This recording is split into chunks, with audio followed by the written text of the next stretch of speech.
পালাইবা কই যাইয়া রে মানুষ, পালাইবা কই যাইয়া, আজরাইল আসিয়া যেদিন বান্ধিবে কষিয়া রে, জগৎ স্বামীর ঘরে যাইতে হবে রে। জন্মিলে মরিতেই হবে বন্ধুরা, কিন্তু সেই মৃত্যুটা যেন এমন হয়, তোমার মৃত্যুর পর সবাই কাঁদে, সবাই যেন প্রাণ ভরে দোয়া করে। জি বন্ধুরা, বলছিলাম রত্নপুরের সাবেক মেম্বার জনাব আলতাফ হোসেন সর্দারের বড় ছেলে বাদল সর্দারের মৃত্যু নিয়ে।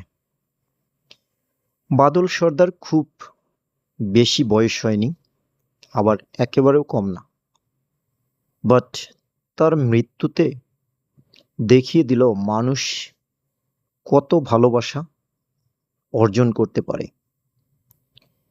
রত্নপুরের ইতিহাসে এত বড় জানাজা আমি কখনো দেখিনি, আজ যেটা দেখলাম সত্যি অসাধারণ।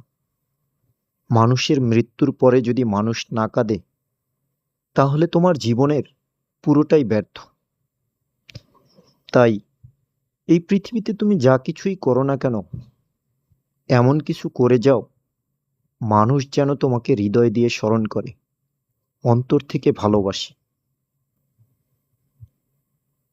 পরিশেষে মরহুমের শোক সন্তপ্ত পরিবারের প্রতি সহানুভূতি এবং সহযোগিতা কামনা করে আজকের ভিডিও শেষ করছি।